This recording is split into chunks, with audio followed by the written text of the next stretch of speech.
Titisan Darah Biru pada babak ke-17 ini menampilkan Ana Sambayon sebagai Garnik, Maria Untu sebagai Pramnika, Chris Urspon sebagai Bentar, Idris Apandi sebagai Widura, Iwan Dahlan sebagai Ganggadara, Pepen sebagai Punggawa, Maulana sebagai Katul, Dianto sebagai Penjaga, dan Sari sebagai Dayang.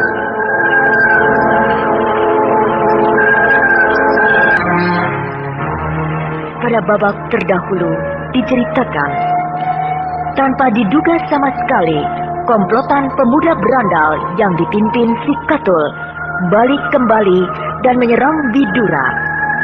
Mereka ramai-ramai mengeroyok Widura, sehingga Widura kewalahan, jatuh bangun, jungkir balik, berguling-guling di tanah, dipukuli, ditendangi beramai-ramai, dihajar habis-habisan. Widura berteriak-teriak kesakitan.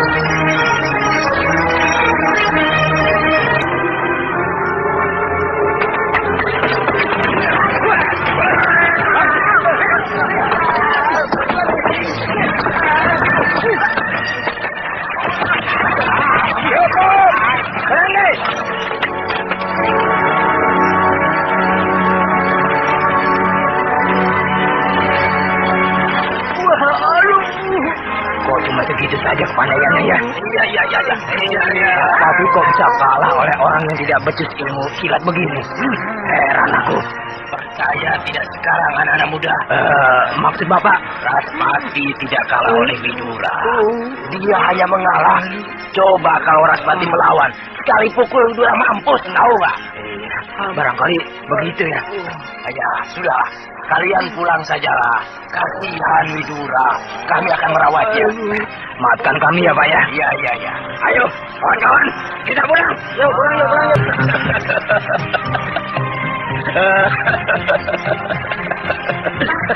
Paman malah tertawa. Mari secepatnya merawat Widura. Dia luka-luka, Paman. Kau juga tertawa, Widura? Tidak apa-apa. Tidak apa-apa. Anak-anak muda itu kena aku bohongi. Ternyata kau hanya pantas Paman melarang saya turun tangan menolong Widura. Iya. Coba kalau aku biarkan kau turun tangan, ikut bertarung. Wah, ketahuan jadinya kalau Widura berpura-pura. Pintar juga kau Widura, bermain sandiwara, pura-pura salah, berguling-guling jatuh bangun, padahal kau tidak apa-apa. Aku meniru Raspati yang pandai main sandiwara sehingga semua orang terkecoh. Raspati lagi. Aduh, ternyata suatu saat berbuat bohong itu perlu, berpura-pura dan bermain sandiwara itu memang perlu. Buktinya, komplotan anak-anak muda itu percaya dan mereka membatalkan keinginannya. Bisa aku jadi pemimpin mereka. Ya. Ayo, kita lanjutkan perjalanan. Kerajaan Madangkara masih jauh, bukan? Wah, jauh sekali, Paman. Kita ini masih berada di wilayah wetan. Madangkara di wilayah kulon. Iya.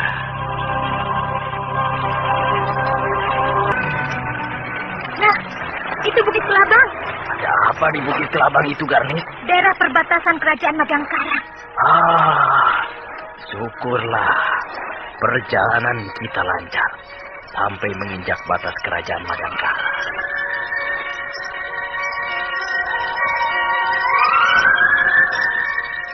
Ya, Bukit Kelabang ini mengandung riwayat yang maha penting bagi kerajaan Madangkara. Sebabnya?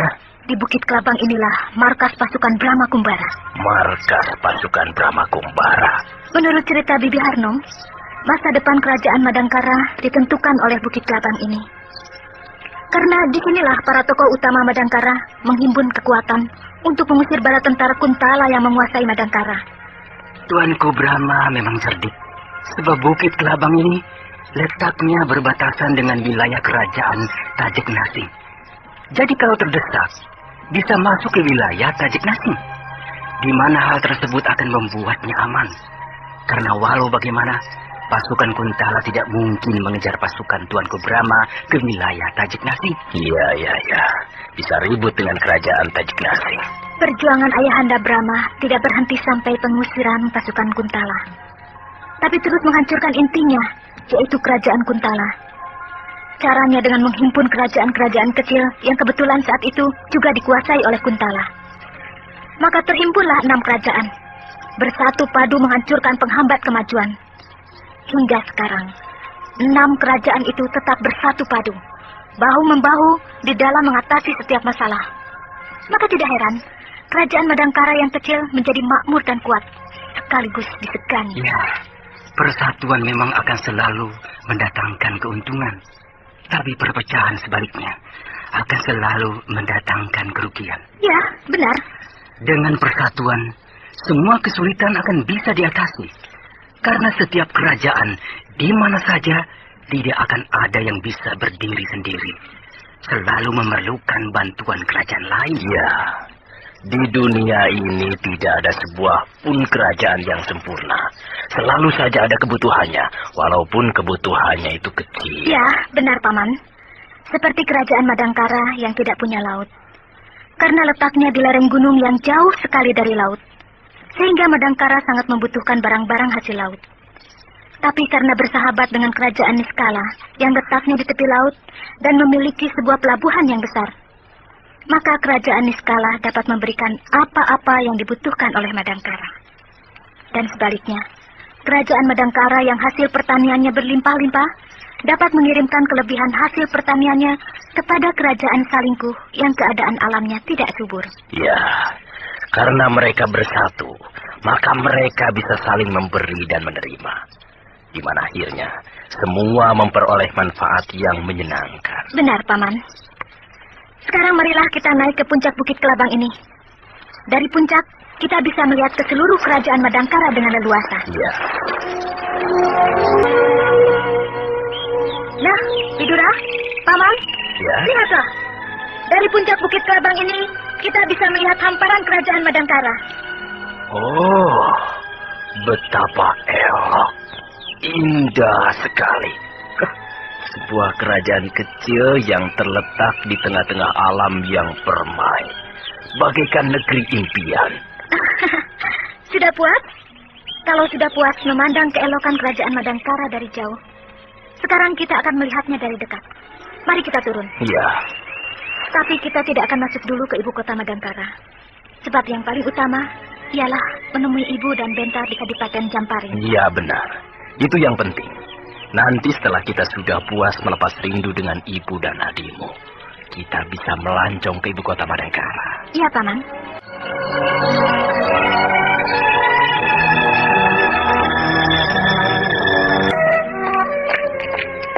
Berhenti. Sampurasun. Rampes. Apa kabar Pak penjaga pintu gerbang Kadipaten? Oh, Den Ayu. Dewi Karni. Ternyata kau masih ingat kepadaku. Tentu saja, Den Ayu. Sebab Den Ayu yang bertempur mati-matian mempertahankan pintu gerbang Kadipaten Jamparing ini ketika pecah perang saudara beberapa tahun yang lampau. Iya, benar. Kanjeng Adipati Bentar ada? Ada, Den Ayu. Ibunda Pramita? Juga ada. Ayo, silakan. Silakan, Den Ayu. Saya segera akan memberitahukan kedatangan Den Ayu. Tidak usah penjaga. Tidak usah. Kau tetap saja di sini menjaga pintu gerbang. Biarkan kami jalan sendiri. Baiklah. Daulat, Den Ayu. Daulat, Gusti Ayu. Ada apa, Dayang? Minumannya sudah tersedia, Gusti Ayu. Kau sediakan di serambi belakang keputren, ya? Daulat, Gusti Ayu. Dayang, aku juga dibuatkan minum. Siapa itu yang berteriak? Oh, siapa dia yang berani bersuara keras di dalam pendopo kadipatenan ini? Sungguh kurang mengenal adat dan tata cara kadipatenan. Ibu! Oh, serius? Apa kabar, Ibunda? Anakku Garnis, cepat benar kau sudah kembali lagi ke sini. Dayang? Daulat dan Ayu, cepat kau buatkan minuman. 3. 3? Sudah. Jangan banyak tanya. Ayo cepat kerjakan. Daulat dan Ayu, Nah, Dayang sudah pergi, Ibunda. Sekarang saya akan mengatakan sesuatu yang... Sebentar, Garnis. Datang-datang kau penuh teka-teki. Pertama, minta disediakan minum 3. Lalu kau datang dengan siapa? Nanti akan saya panggil. Ah iya, kau akan mengatakan apa, Garnis? Saya cepat kembali lagi ke sini. Karena Paman Ganggadara ingin sekali berjumpa dengan Ibu. Ganggadara? Iya, benar Ibu. Mengapa saya minta disediakan minuman 3? Karena saya datang bertiga dengan Widura. Iya, Ibu tahu. Widura kekasihmu, bukan? Benar Ibu. Saya, Widura, dan Paman Ganggadara. Mana dia? Paman, masuk!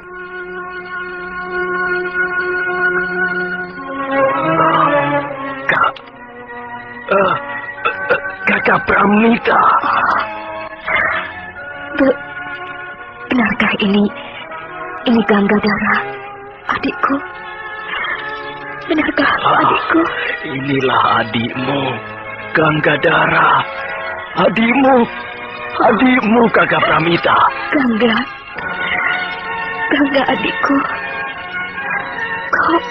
Kau masih hidup, Gangga. Berpuluh-puluh tahun kita berpisah. Oh, Dewata yang agung. Kini kau kembalikan lagi adikku. Ya, puji syukur untukmu. Maafkan aku, Kakak. Aku adikmu yang tidak berbakti. Membiarkan kau menempuh penderitaan Yang Maha sendiri. Kuasa telah mengatur semuanya. Dan kita patut bersyukur, Gangga. Kita telah dipertemukan kembali. Iya.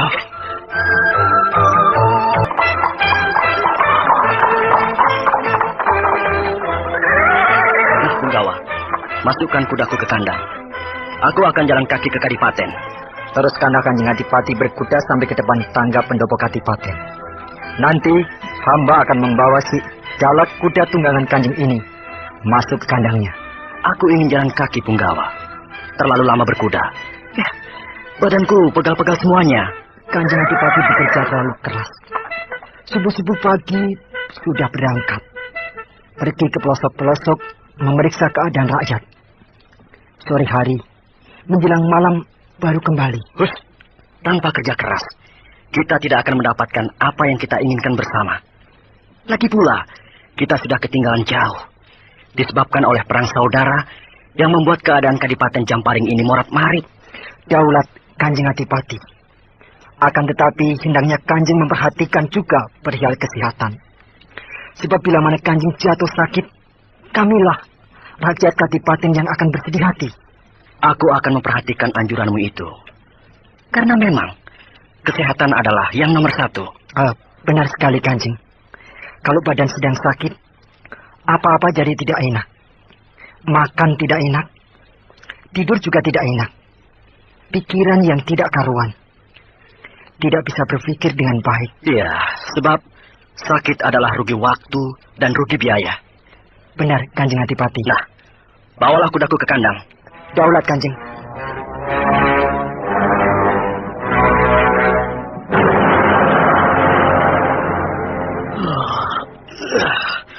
Aduh, pegal banget badanku.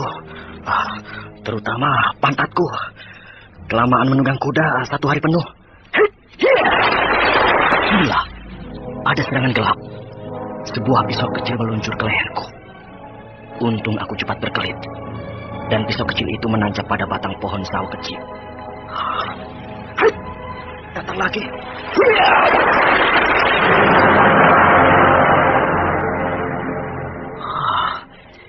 Siapa yang ingin membunuhku? Rasanya aku tidak punya musuh. Lagi pula, rasanya mustahil kalau ada sisa-sisa dendam kesumat akibat perang saudara. Juga, mengapa aku diserang di depan rumahku sendiri? Kalau mau mencelakakan aku, seharusnya ketika aku sedang berada di luar kota, di tempat yang sunyi. Berani benar orang itu.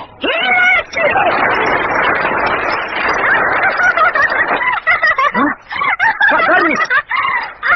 Apa kabar, Kanjeng Adipati? Kak Garnis menggodaku. Aku kira ada musuh yang sudah tidak waras, berani masuk ke sarang macan. Cepat benar Kak Garnis, sudah kembali lagi ke sini. Kapan datang? Tadi siang. Sudah menjumpai Ibunda? Sudah. Aku akan menyuruh dayang-dayang masak istimewa. Dan kita bersama Ibunda makan malam bersama. Ya, tapi bukan hanya dengan Ibunda. Lalu? Dengan seorang tamu yang paling istimewa. Tamu istimewa? Siapa? Mari aku tunjukkan. Ya. Betapa bahagianya Bentar. Kakaknya yang paling dikasihinya muncul kembali di Kadipaten Jamparing. Melihat kehadiran Garnis, semangat Bentar bangkit kembali dengan penuh gairah. Ya, bagi Bentar, Garnis bukan hanya merupakan seorang kakak kandung yang terkasih, melainkan juga sebagai pembangkit semangat. Dan perasaan Bentar menjadi tenang dan aman bila Garnis hadir bersamanya.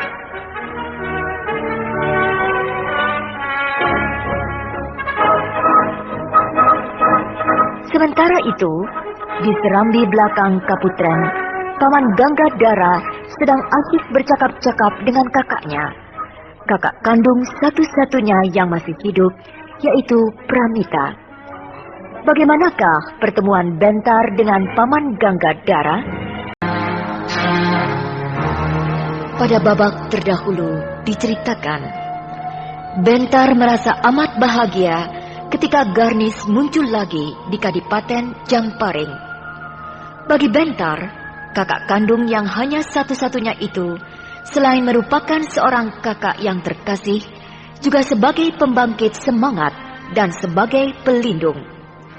Sementara itu, di serambi belakang Kaputren Kadipatenan, nampak Pramita sedang bercakap-cakap dengan adik kandungnya, yaitu Ganggadara.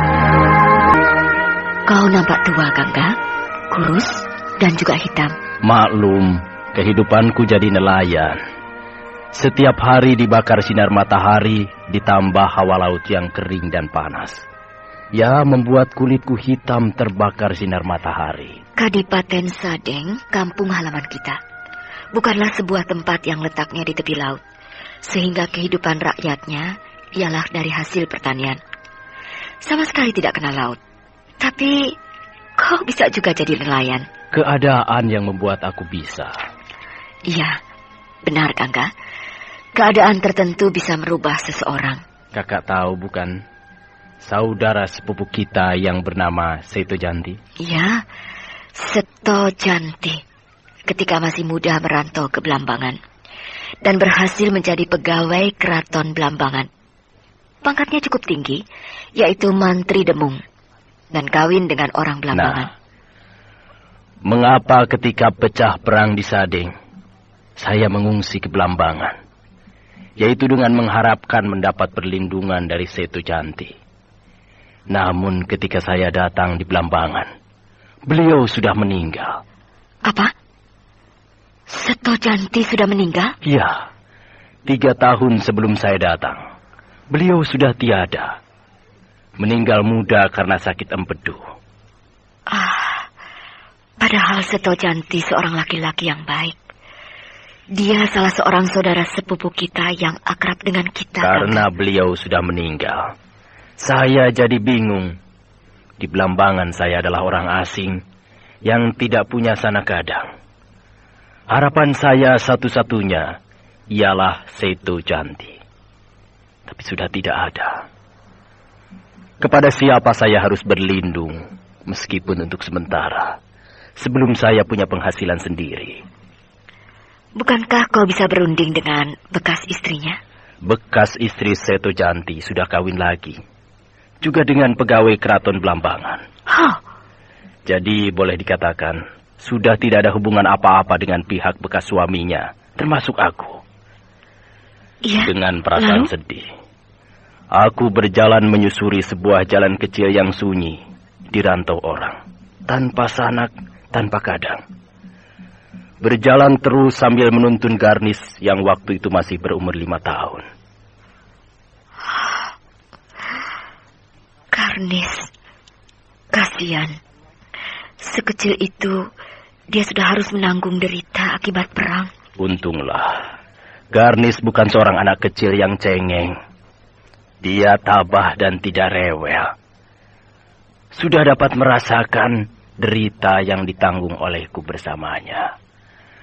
Dan ketika hari menjelang senja, aku sampai di sebuah pantai. Masih ada sisa uang sedikit. Aku mampir ke sebuah warung untuk makan. Warung itu terletak di sebuah perkampungan nelayan yang letaknya di luar kota, tidak seberapa jauh dari pusat kerajaan Pelampangan. Selesai makan, kami mencari rumah nelayan yang mau disewa untuk bermalam. 1 malam saja. Tidak begitu sukar aku mendapatkannya. Secara kebetulan pula, rumah itu milik seorang juragan. Juragan ikan? Maksudmu pedagang ikan laut yang besar? Bukan. Dia seorang nelayan juga, tapi bermodal besar. Sehingga memiliki beberapa buah perahu penangkap ikan yang besar. Nah, sekalian saja aku minta pekerjaan. Aku diterima jadi buruhnya. Maka semenjak itu, jadilah aku buruh nelayan. Ya. Sedikit demi sedikit aku menabung. Dan akhirnya bisa membeli perahu sendiri, kecil dan sederhana.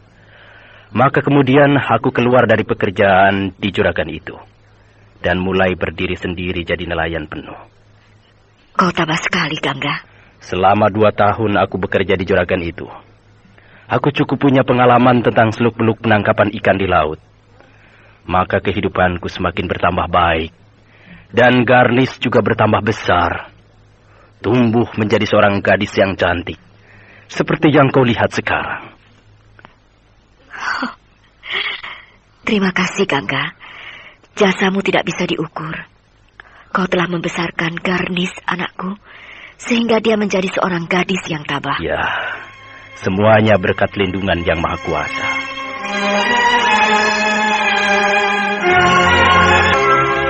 Sebaliknya, aku juga ingin sekali melihat Bentar. Sebab ketika kita berpisah, dia masih bayi. Umurnya baru 2 bulan.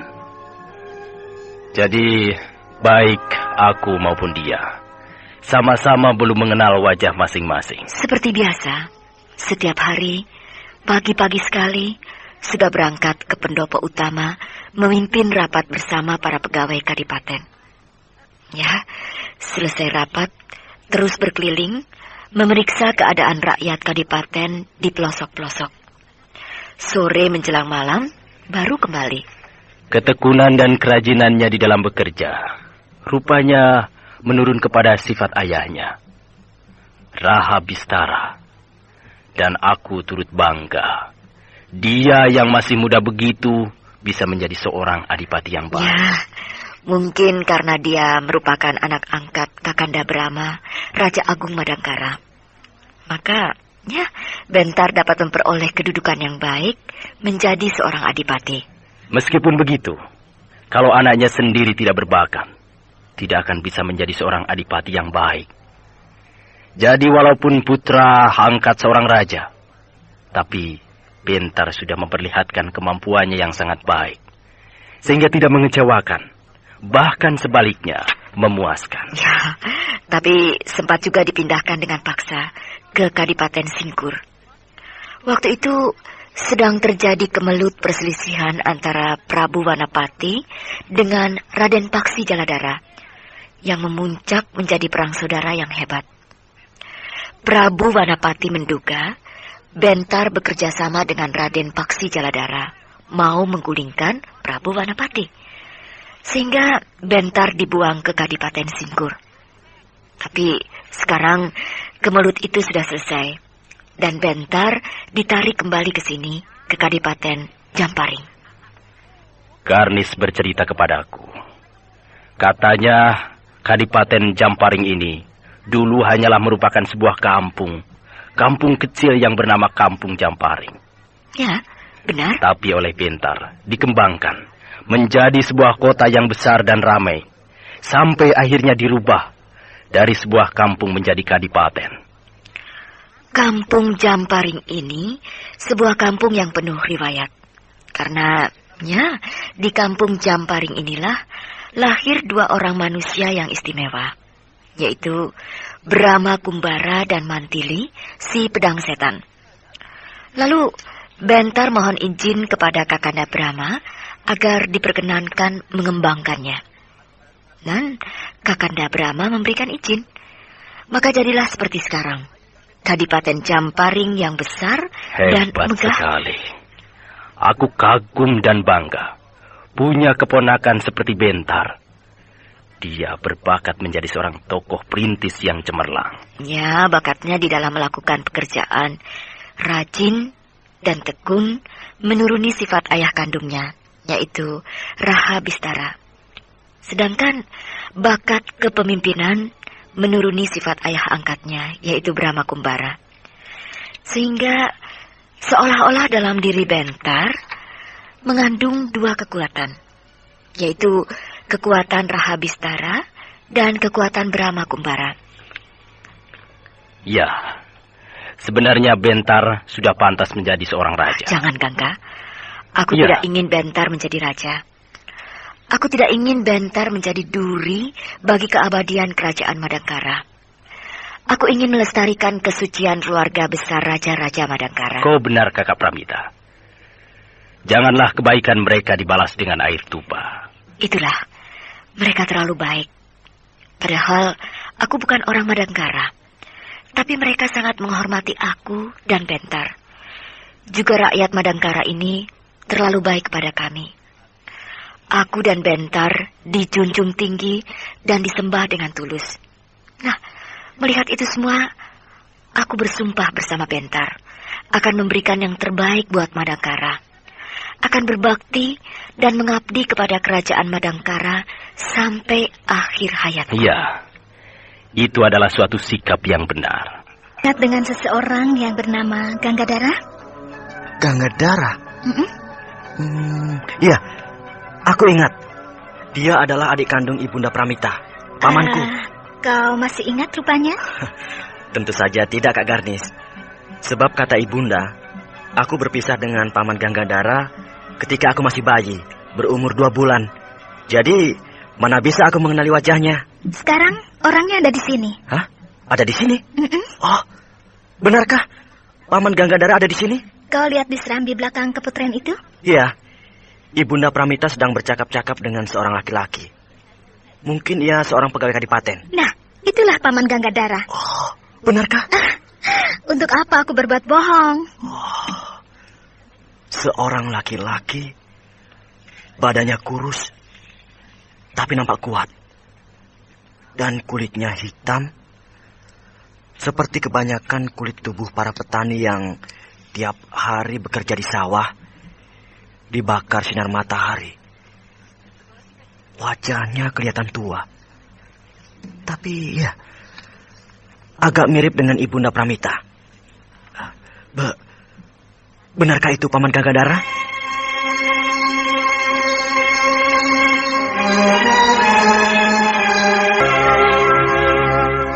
Ganggadara, tinggallah kau di sini untuk selamanya.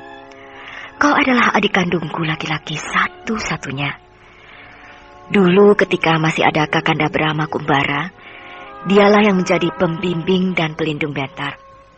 Tapi sekarang, Brahma Kumbara sudah tiada, maka tentulah Bentar akan sangat bahagia kalau kau ada di sini untuk membimbingnya dan melindunginya. Begini, Kakak Pramita. Ada orang sedang memperhatikan kita. Mana Itu di Gangga? pekarangan itu, berdiri di dekat pohon kemuning. Oh, itu Bentar. Bentar.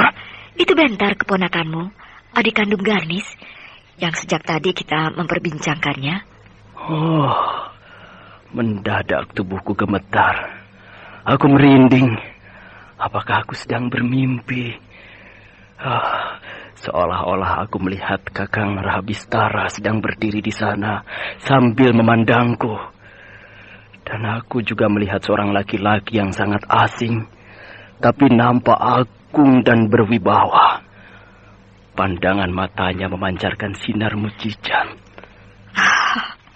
Ganggadara adikku, kau telah melihat dua kekuatan mujizat yang terkandung di dalam diri Bentar. Oh, aku dapat merasakannya. Sebuah getaran hawa udara yang ketat dan utuh menerpa tubuhku. Bentar, anakku. Kemarilah, nak. Janganlah berdiri terus di situ. Nah, inilah pamanmu Ganggadara.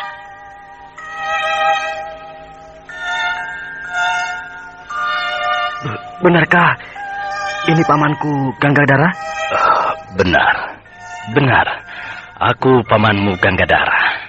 Daulat paman Ganggadara. Bentar menghaturkan sembah. Jangan menyembah aku. Bangunlah Ksatria Utama. Akulah yang seharusnya menyembahmu. Meskipun aku pamanmu, tapi aku bukan laki-laki pilihan. Kaulah laki-laki pilihan yang kelak di kemudian hari akan menjadi seorang tokoh yang tiada bandingnya. Paman Ganggadara, betapa saya merindukan kehadiran paman. Dan sekarang paman sudah hadir. Tak ada kata lain bahwa saya sangat bahagia dan teramat bersyukur bahwa akhirnya Yang Widi mempertemukan kita. Terima kasih, Bentar. Bentar, kau nampaknya agak letih. Mungkin hari tadi kau bekerja terlalu keras. Nah, sekarang bersihkanlah dulu badanmu. Dan kita akan bersantap bersama dengan pamanmu Ganggadara, ya? Daulat Ibunda. Apakah kau sudah berjumpa dengan kakakmu Garnis? Sebab katanya dia akan mencegatmu di dekat pintu gerbang. Sudah, Ibunda. Bahkan dari Kak Garnislah saya mengetahui tentang kedatangan paman Ganggadara. Lalu, sekarang kemana dia? Bersama Kakang Widura di depan pendopo utama sedang menunggu Rai Paksi. Raden Paksi Jaladara? Benar, Ibunda. Kak Garnis menitahkan seorang tamtama untuk mengabarkannya kepada Rai Paksi di Keraton Madangkara. Syukurlah, suasana akan bertambah meriah dengan hadirnya Raden Paksi Jaladara. Saya juga ingin sekali berjumpa dengan Raden Paksi Jaladara, putra tunggal Gusti Ayu Dewi Mantili Sipdang Seta. Wah, paman, tidak ada bedanya dengan Bibi Mantili. Wajahnya tampan, seperti Bibi Mantili yang cantik. Juga wataknya yang cepat marah, gerak-geriknya yang lincah dan periang. Semuanya menurun kepada ibunya, Bibi Mantili. Ya. Tentu sangat menyenangkan berkenalan dengannya. Loh, kok sepi? Katanya ada Kak Garnis, Kakang Widura, dan Paman Ganggadara. Tapi kok sepi? Pada di mana mereka? Mungkin berada di pendopo Keputren. Sedang bercengkerama dengan Bibi Pramita. Baik, aku akan ke sana saja. Rai Paksi! Kak Garnis! Apa kabar, Rai Paksi? Aku sudah menduga. Setelah mengunjungi Madangkara, pasti Kak Garnis tidak akan kerasan lagi tinggal di Blambangan. Dan akan cepat kembali lagi ke sini. Mana Paman Ganggadara? Berada di pendopo Keputren bersama Ibunda Pramita dan Rai Bentar. Ayo kita ke sana. Bentar sangat bahagia sekali dapat bertemu dengan paman Ganggadara. Demikian pula Ganggadara, selain gembira, juga sangat terpesona dan takjub oleh getaran sebuah mujizat yang memancar dari Bentar.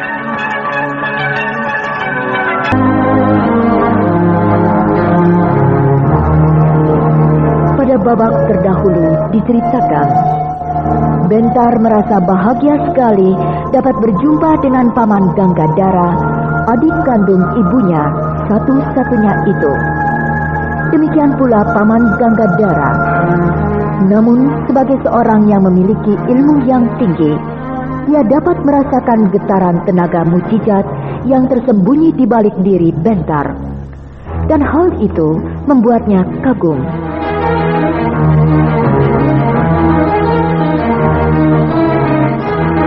Sementara itu, Raden Paksi Jaladara yang diberitahu tentang kedatangan paman Ganggadara yang disertai Garnis dan Widura dengan cepat memacu kuda dan dalam waktu singkat sudah tiba di Kadipaten Jamparing. Inikah paman Ganggadara, pamannya Kakang Bentar dan Kak Garnis? benar Raden. Bibi Pramita. Benarkah Paman Ganggadara ini adik kandung Bibi? Benar, Raden. Paman Ganggadara ini satu-satunya adik kandung Bibi yang masih hidup. Kok tidak sama? Apakah kakak beradik itu harus selalu sama? Paling tidak ada kemiripan, meskipun sedikit. Apakah berbeda sama sekali antara saya dengan Paman Ganggadara begitu? Ada. Bentuk wajahnya hampir mirip. Tapi Paman Ganggadara hitam, sedangkan Bibi Pramita putih. Bisa saja kau Raden ini. Paksi, dulu Paman Ganggadara juga putih. Tapi karena jadi nelayan, kulitnya jadi hitam. Oh ya? Saya senang sekali bisa berjumpa dengan Paman. Saya banyak mendengar cerita tentang Paman dari Kak Garnis. Ya. Saya pun demikian, Raden. Bahagia sekali dapat berjumpa dengan Raden, putra tunggal seorang tokoh rimba persilatan yang termasyhur, yaitu Mantili si Pedang Setan. Iya. Ibu saya memang terkenal. Dan Raden rupanya menurun kepada ibunda Mantili, ya, lincah dan periang, tangkas dan gesit. Bahkan menurut Bentar, Raden juga cepat naik darah seperti ibunda Mantili. Makanya saya tidak mau membawa-bawa pedang setan. Maksud Raden? Pedang setan punya ibunda Mantili. Saya simpan. Oh ya? Saya simpan di gudang senjata. Loh.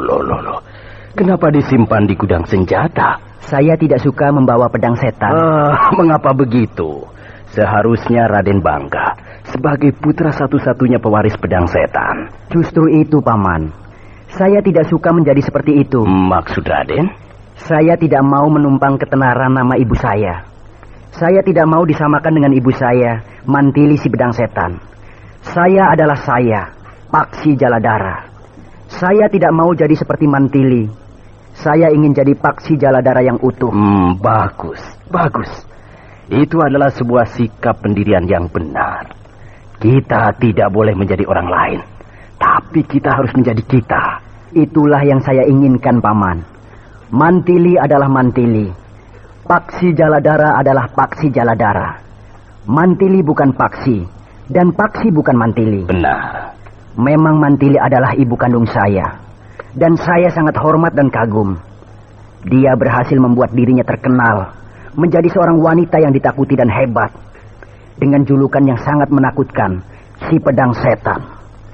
Karena saya menghormati ibu saya itulah, maka saya tidak mau mengambil julukannya, si Pedang Setan. Iya, benar-benar. Zaman kejayaan si Pedang Setan sudah lewat, sudah berlalu. Dulu ya dulu, sekarang ya sekarang. Saya rasa tidak perlu kita terbius oleh kejayaan di masa lalu. Lebih baik kita hadapi saja kenyataan yang ada sekarang.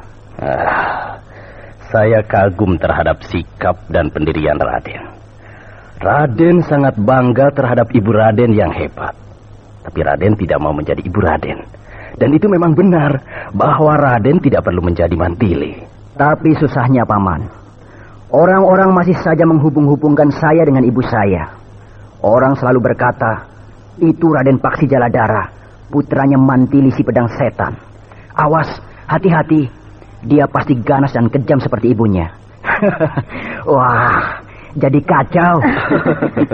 Padahal saya tidak begitu. Saya tidak kejam kok. Ganas juga tidak.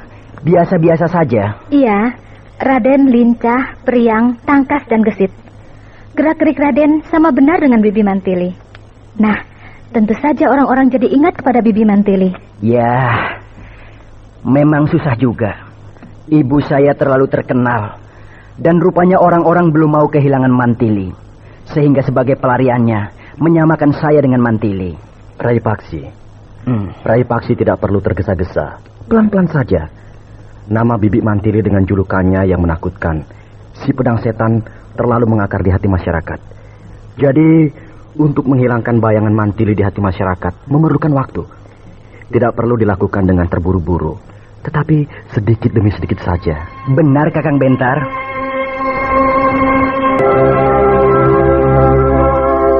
Nah, Paman, Ya. Kak Garnis dan Kakang Widura, sekarang kita harus pergi ke keraton untuk menghadap kepada Kakang Prabu Wanapati. Baik Raden. Kakang Bentar juga harus ikut. Ya, tentu saja Rai Paksi. Aku juga sudah agak lama tidak menghadap kepada Rai Prabu Wanapati. Apakah aku boleh ikut? Oh, tentu saja Bibi. Bibi Pramita harus ikut. Karena Bibi Harnum tentu sudah kangen. Ya. Meskipun Kakang Prabu Wanapati masih muda, tapi beliau adalah seorang raja, Raja Madangkara. Dan kita semua wajib mengabdi dengan tulus kepadanya. Tentu, Raden. Sebagai para kesatria utama kerajaan Madangkara, tugas yang paling suci ialah berbakti kepada raja. Benar, Paman. Dan Kakang Prabu Wanapati adalah keturunan satu-satunya dari Uwak Brahma, yang terkenal dengan julukan Brahma Kumbara Raja Agung Madangkara. Kepada Kakang Prabu Wanapatilah kita semua berharap agar kehebatan Brahma Kumbara dapat diteruskan. Iya, benar. Saya pun demikian. Bahkan kalau saya sedang rindu kepada Ayahanda Brahma, kadang-kadang saya sering memandang Rai Prabu Wanapati. Sebab wajahnya sangat mirip dengan Ayahanda Brahma. Oh, iya. Iya, bentuk tubuh maupun bentuk wajahnya mirip sekali dengan Ayahanda Brahma Kumbara. Tapi sifatnya agak lain. Lebih mirip kepada Bibi Harnum. Oh, ya? Iya, lincah dan periang. Suaranya juga lantang dan nyaring seperti Bibi Harnum. Kalau Uwak Brahma Kumbara kan kalem dan mantap. Wah, tentulah sangat menyenangkan. Dua kepribadian menyatu di dalam diri Prabu Wanapati. Iya.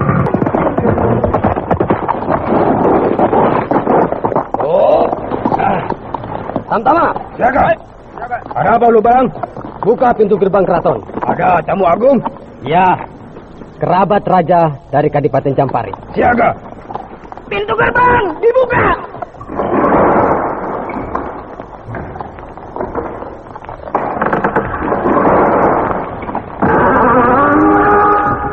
Nah, itu sudah kelihatan. Semuanya siaga.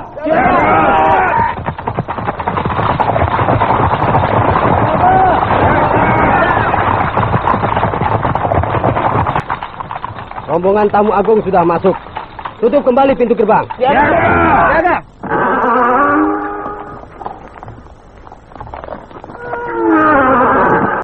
Dulu, Balang. Ya, Yang menunggang kuda di belakang Kanjeng Adipati Bentar, seorang gadis yang cantik dan gagah. Itukah yang bernama Garnis, saudaranya yang tinggal di Blambangan? benar.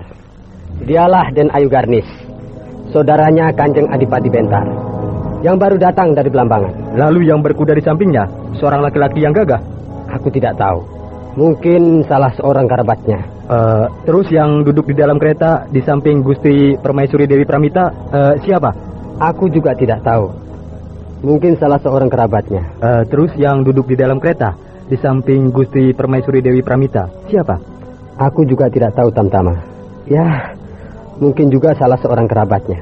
Kok bisa duduk berdampingan dengan Gusti Permaisuri ya? Yang bisa duduk berdampingan dengan Gusti Permaisuri tentulah seorang yang istimewa. Kalau tidak, ya seorang bangsawan. Tentu seorang yang pangkatnya tinggi. Ya, pasti. Sebab Raden Paksi juga ada, berkuda paling depan, berdampingan dengan Kanjeng Adipati Raden Bentar. Iya. Dinda Harnum. Aduh, Kanda Dewi Pramita.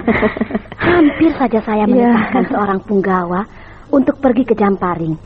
Sebab saya sudah kangen ingin bercakap-cakap dengan Kanda Pramita. Oh ya? Tadi Hulu Balang kepala regu pasukan pengawal keraton kesini mengabarkan kepada saya bahwa Kanda Dewi Pramita datang. Saya gembira sekali. Dan juga katanya bersama Garnis. Ya, benar Dinda Harnum. Lalu di mana dia? Saya kangen pada Garnis. Dia seorang gadis yang cakap. Dia langsung ke istana, Dinda, menghadap kepada Ananda Prabu Wanapati. Setelah selesai, pasti nanti dia akan ke sini. Syukurlah. Lalu Hulu Balang juga berkata bahwa yang ikut bersama Kanda Dewi Pramita ada lagi 2 orang tamu dari Blambangan. Siapa mereka? Ya, satu Arya Widura, tunangannya Garnis. Oh, tunangan Garnis. Oh, Garnis sudah bertunangan. Tentunya dia seorang pemuda yang gagah perkasa. Demikianlah Dinda, dia pilihan Garnis. Syukurlah. Lalu yang seorang lagi? Yang seorang lagi dialah Ganggadara. Ganggadara? Ya. Adik kandung Kanda Dewi? Betul. Yang sering Kanda Dewi ceritakan itu?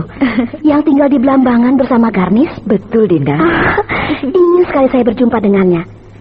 Tentulah dia seorang pria yang arif, sebagaimana Kanda Dewi Pramita, yang lembut dan anggun. Dia seorang rakyat jelata, Dinda Harnum. Bekerja sebagai seorang nelayan. jadi nampak sebagai rakyat biasa. Rakyat biasa dengan kita sama saja, Kanda. Yang penting kepribadiannya. Pastilah kepribadiannya tidak akan jauh berbeda dengan Kanda Dewi. Ya, demikianlah Dinda. Nah, saya segera akan menitah Dayang-Dayang istana agar hari ini masak yang istimewa. Saya ingin menjamu Ganggadara, adik kandung Kanda Dewi Pramita. Terima kasih Dinda Harnom. Kau baik sekali mau menerima saudara saya. Kita sudah menjadi saudara. Jadi siapa saja saudara Kanda Dewi, saudara saya juga. Ya. Nah, saya akan menyambut kedatangan Ganggadara dengan hangat dan istimewa. Terima kasih Dinda Harnom. Daulat Kakang Prabu Wanapati. Rai Paksi Jaladara. Apa kabar? Hamba menghaturkan sembah. Sembahmu aku terima. Daulat Rai Prabu, saya menghaturkan sembah. Kakang Mas Raden Bentar. Sembah Kakang saya terima. Daulat Rai Prabu Wanapati yang mulia, hamba Garnis menghaturkan sembah. Kak Garnis, sembahmu saya terima. Daulat Rai Prabu. Saya senang sekali Kak Garnis datang kembali di Madangkara. Terima kasih Rai Prabu.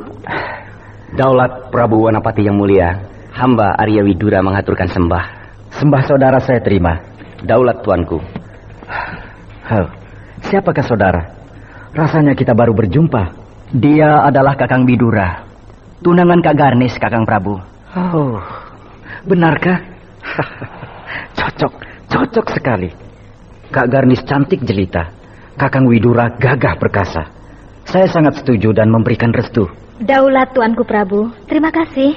Daulat tuanku Prabu yang mulia, hamba Ganggadara menghaturkan sembah. Sembahmu aku terima. Daulat tuanku Prabu. Juga rasanya kita baru berjumpa. Siapakah Bapak? Kakang Prabu pasti akan lebih terkejut lagi. Sebab dia adalah Paman Ganggadara, adik kandung Ibunda Pramita. Oh, Dewata yang agung. Inikah Paman Ganggadara yang sering diceritakan oleh Ibunda Pramita? Daulat tuanku Prabu, hamba Ganggadara. Paman, betapa bahagianya hati saya dapat berjumpa dengan Paman. Demikian pula hamba tuanku Prabu. Paman adalah adik kandung Ibunda Pramita. Berarti juga orang tua saya. Nah, janganlah merasa segan. Anggaplah saya anak Paman sendiri. Tuanku Prabu seorang yang rendah hati. Saya hanyalah rakyat jelata, tidak sanggup menjadi orang tua seorang raja yang besar di kerajaan Madangkara ini, yang elok dan megah.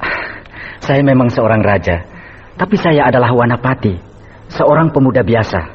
Ya, tak ada ubahnya, sama seperti Rai Paksi dan Kakang Mas Bentar. Jadi kita semua adalah saudara dari satu keluarga besar. Daulat tuanku Prabu, terima kasih atas kemurahan hati tuanku.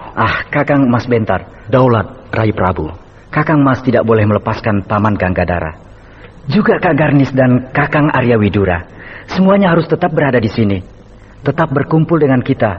Semangatku bangkit dan gairahku menggelegak. Bahagia rasanya hatiku berada di tengah-tengah sanak kadang sendiri. Perasaan takut dan cemas di dalam diri saya menjadi sirna.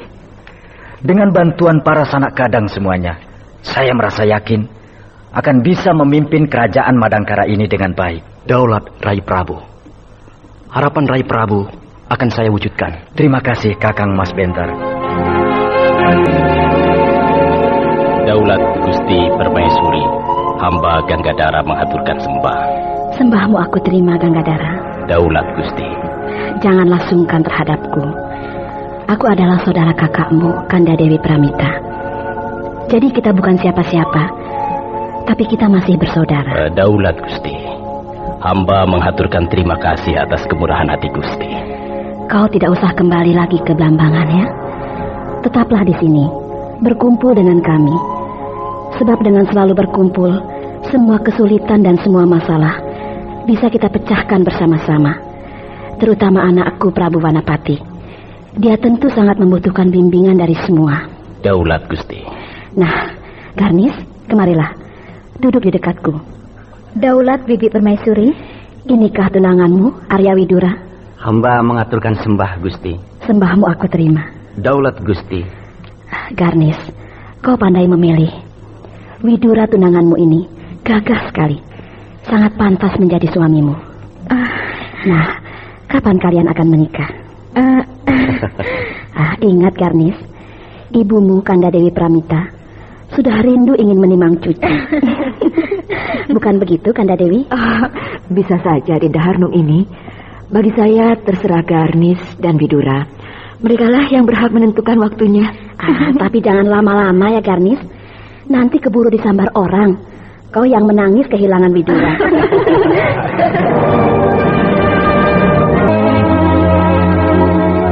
Ganggadara sangat terharu. Tidak menduga kalau sambutan yang diterimanya demikian hangat dan penuh persaudaraan. Sehingga Ganggadara tidak sedang merasa di negeri yang asing, tetapi dapat merasakannya sebagai di negeri sendiri. Akhirnya dia menjadi bimbang, sebab dia punya cita-cita akan kembali ke Sadeng, ke tempat asalnya, untuk menghabiskan masa tuanya di kampung halamannya. Apakah Ganggadara akan memutuskan untuk menetap di Madangkara? Pada babak terdahulu diceritakan, Ganggadara sangat terharu oleh sambutan Prabu Wanapati dan Permaisuri Dewi Harnum yang hangat dan bersahabat, penuh persaudaraan. Hal tersebut membuatnya serasa di negeri sendiri dan sama sekali tidak merasa asing di negeri Madangkara.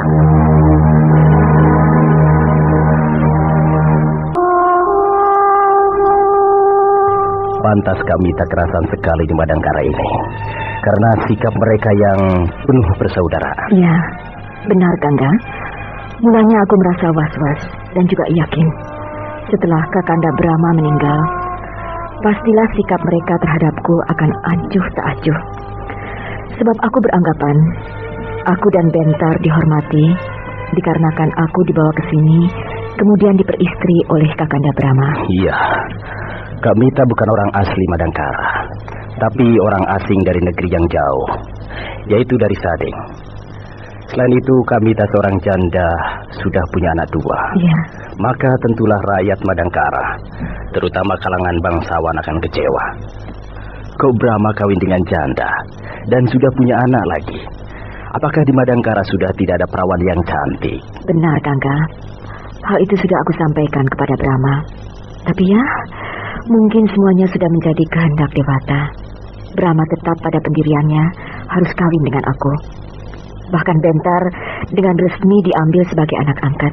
Tentu tidak ada satupun yang berani menentang, sebab semuanya takut kepada Brahma. Ya, benar. Sehingga aku beranggapan semuanya menghormati aku dan menghormati Bentar karena takut kepada Brahma. Tapi ternyata tidak, Gangga. Mereka menghormati aku dengan tulus, tidak membeda-bedakan bahwa aku bukan asal orang Madangkara. Asli atau tidak asli, bagi mereka tidak jadi soal. Bahkan setelah Kanda Brahma tiada, sikap mereka tidak berubah. Tetap hormat dan patuh kepadaku dan juga kepada Bentar. Hal itulah yang membuatku terharu. Betapa sucinya hati mereka, menganggap aku sebagai saudaranya yang sejati, Gangga. Syukurlah. Aku merasa tenang dan bahagia menyaksikan hal tersebut. Semuanya membuat aku tidak cemas terhadap masa depan Bentar. Iya.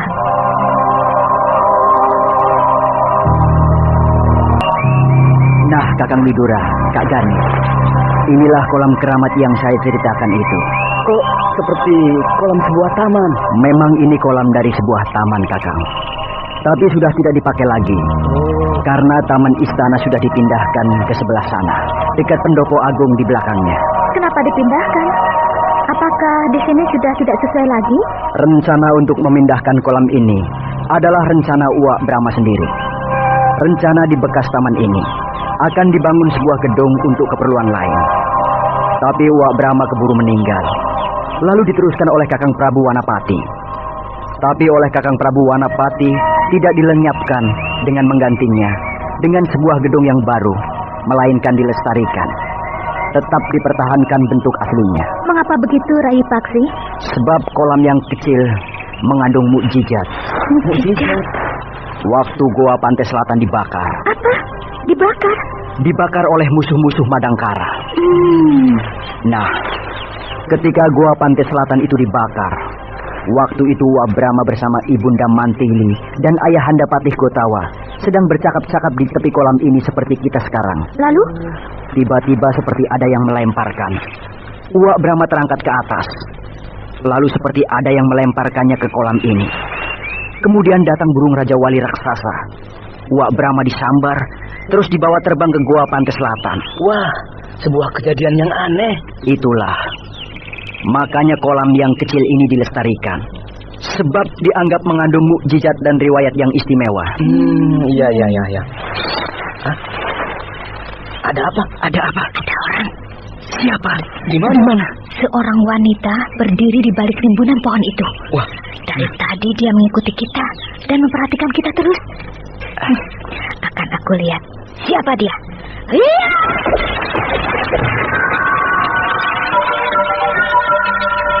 Waduh, Kak Garnis tiba-tiba tubuhnya melambung ke atas, lalu jungkir balik di udara. Dan dalam waktu sebentar saja, sudah sampai di dekat pohon itu. Hebat benar ilmu meringankan tubuhnya. Tidak. Siapakah adik? Mengapa mengikuti saya dan memperhatikan saya? Saya tidak. Kak Garnis, jangan! Itu Dewi Rara Amiyati. Dewi Rara? Kak Garnis, ini Dewi Rara Amiyati.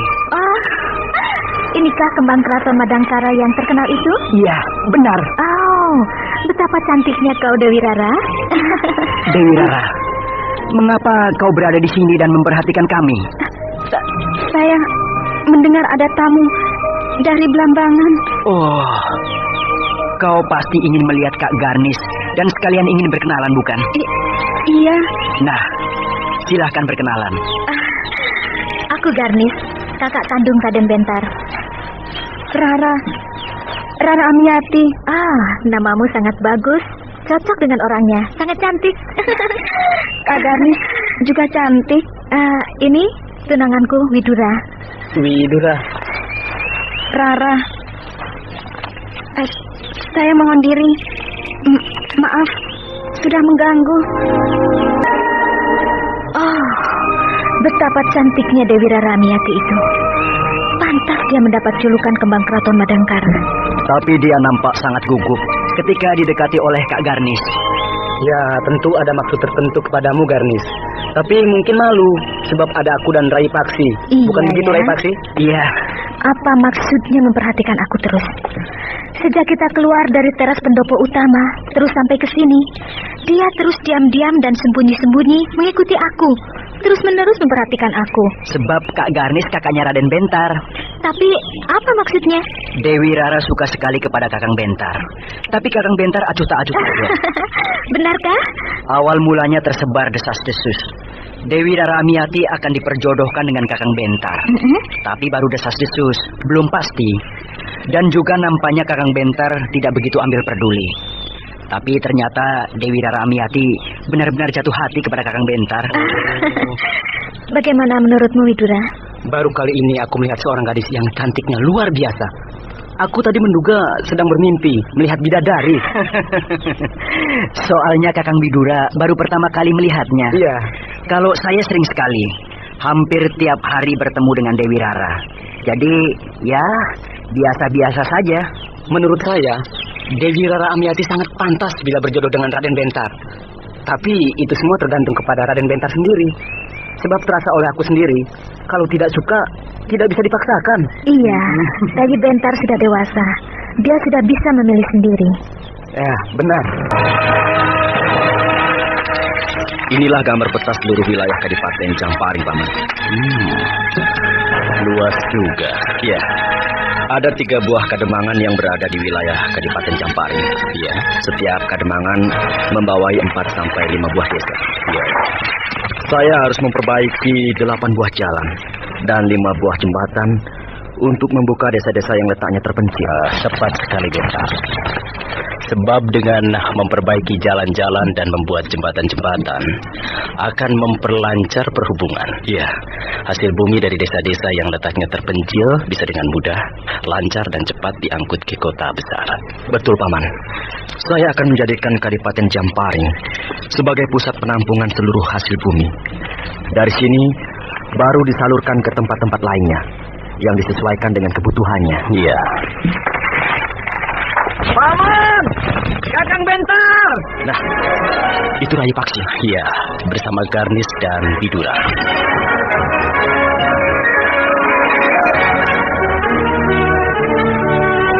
Bukankah Paman berkeinginan melihat wajah ibu saya, Ibunda Mantili? Iya, benar-benar. Nah, mumpung masih pagi, mari kita berangkat ke Gunung Wangsit. Baik, Raden.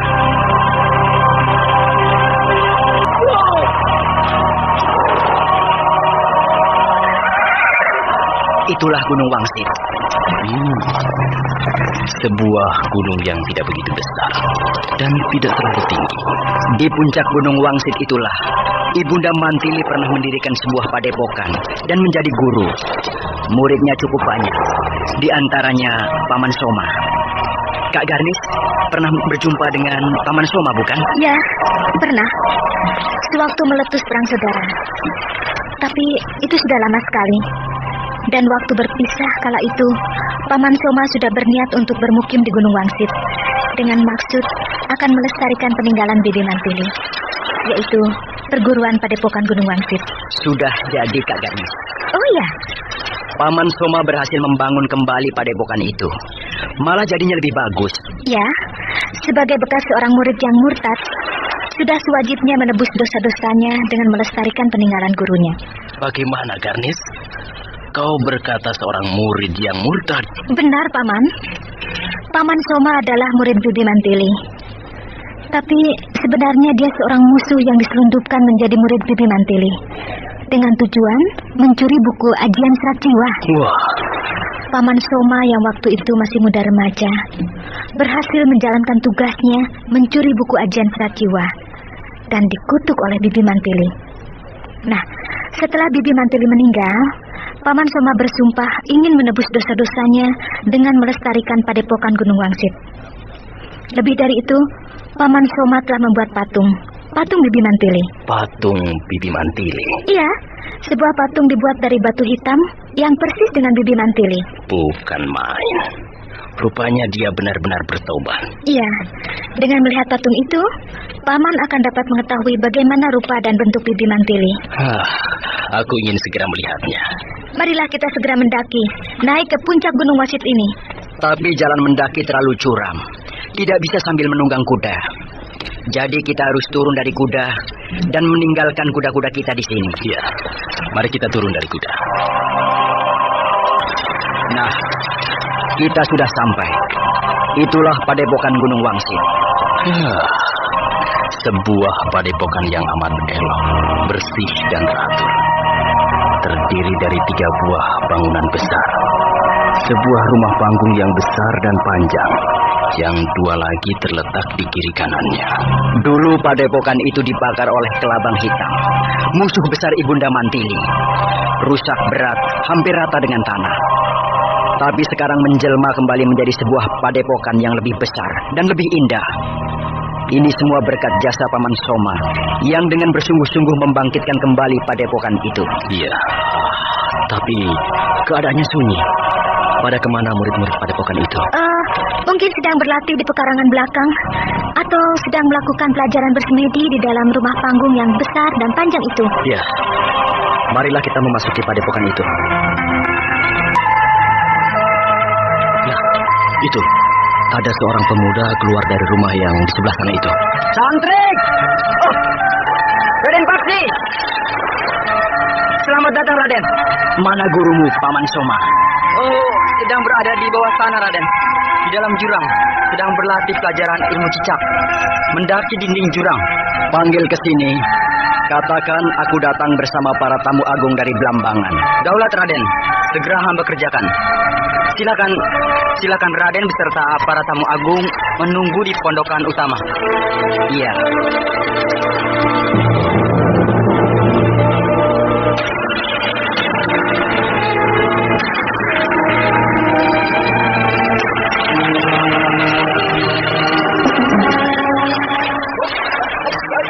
Awas, jangan ada yang terpeleset.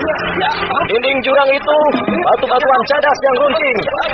Kalau kalian jatuh, kepala kalian akan pecah. Terbentur batu cadas yang runcing itu. Pusatkan pikiran, atur pernapasan. Salurkan kepada kedua tangan dan kaki kalian. Ya, limpahkan kekuatan kepada tangan dan kaki. Gila, sikap muridku itu apa-apaan? Dia meloncat dari tepi jurang bagian atas, melayang turun ke sini. Guru, ada apa, Sukap? Ada tamu agung, Guru. Tamu agung? Iya. Raden Paksi Jaladara, Kanjeng Adipati Raden Bentar, dan Ayu Dewi Garnis bersama dua orang lainnya yang saya belum mengenalnya. Wah, ada apa mereka rame-rame mengunjungi padepokan kita? Entahlah, Guru. Kelihatannya mereka hanya berkunjung biasa saja. Melihat-lihat keadaan padepokan kita. Baiklah, aku segera ke sana. Ya, Guru. Berhenti! Cukup. Ayo, Guru.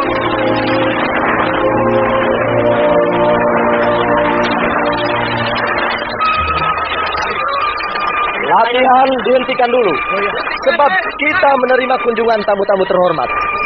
Semuanya turun ke dasar jurang. Istirahatlah. Lalu kembali ke padepokan.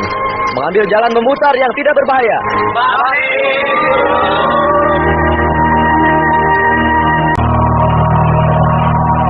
Mantili memang sangat terkenal sebagai ratu pedang yang pernah menggegerkan rimba persilatan dengan julukannya yang menakutkan, si pedang setan. Maka tidak heran kalau Paman Ganggadara ingin sekali melihat perwujudan Mantili, meskipun hanya dari sebuah patung. Untuk itu, mereka ramai-ramai pergi ke Gunung Wangsit.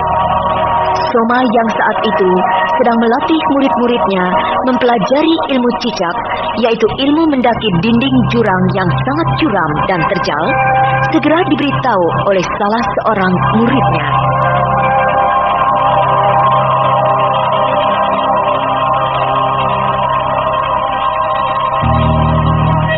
Bagaimanakah kesan Ganggadara setelah melihat perwujudan Mantili dalam bentuk sebuah patung? Nah, pendengar yang budiman, marilah kita ikuti lanjutan serial Sandiwara Radio Saur Sepuh ini di waktu dan gelombang yang sama.